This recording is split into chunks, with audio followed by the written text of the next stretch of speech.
I didn't feel any heat in my hand at all before it happened, but when it happened, it was basically like a pipe bomb, just exploded. Evan Spallinger looks a lot better today than he did 4 months ago. After a series of surgeries, he has his face back and he can breathe on his own. I literally thought I was gonna die. October 26th, he woke up and reached for something called a mod, a heavy-duty customized e-cigarette. Went to take the drag, nothing happened. You know, I just didn't hear anything.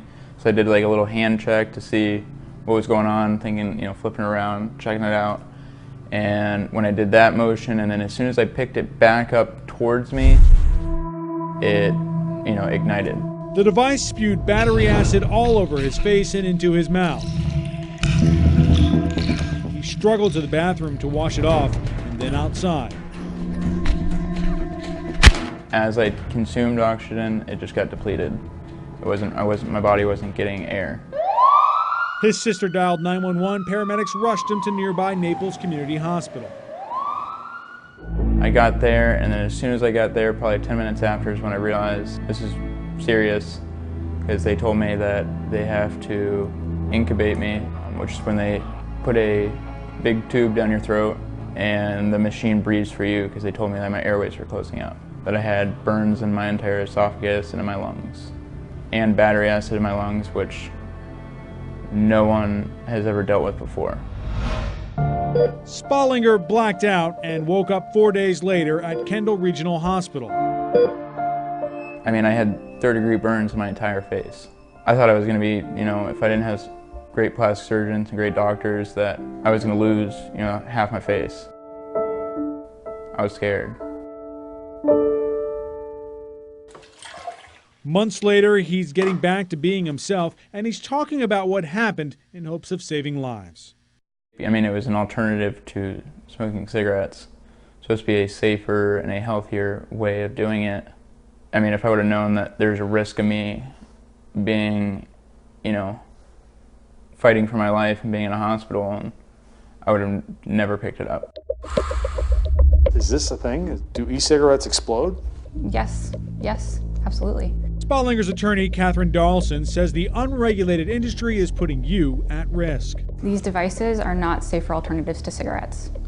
They're not safe devices when there's no regulation and when the manufacturers and the designers aren't held accountable for making products that aren't safe. A quick search online and you'll find dozens of cases involving e-cigarettes exploding. In many cases, the battery overheats and explodes. She alleges Spallinger's mod, made by Vaping American-made products, has a design flaw. This device didn't have proper ventilation. It was allowed to overheat in a manner that created all the pressure. There's something called thermal runaway that happens with batteries frequently. It overheats and it explodes. It's like a pipe bomb. So basically you're saying the heat has nowhere to go. Evans wasn't manufactured in a way that was going to let any heat out. The only way it could get out was to just explode out, and unfortunately it happened in a manner that resulted in him almost dying. Dawson has filed a lawsuit against the manufacturer of the vapor device, the battery, and the vaping shop that sold him the device.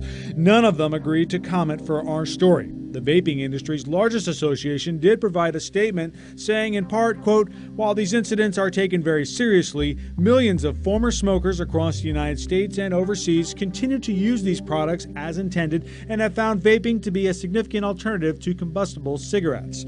Proper care and safety dictate that people use the correct type of charger and follow manufacturers' guidelines when recharging their devices." We asked Spallinger if perhaps he did something wrong, as many critics have suggested.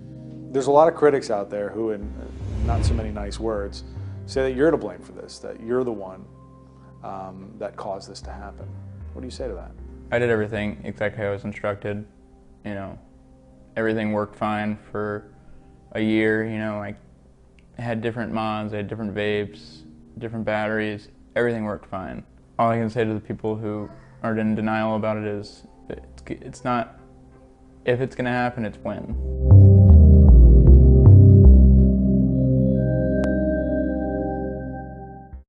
Now, lawsuits involving e-cigs are really just getting started. However, a California woman recently won $2 million when her e-cig exploded in her car. And I'm sure you're wondering, Spallinger says he no longer smokes or vapes. David Sutter, CBS 4 News, tonight.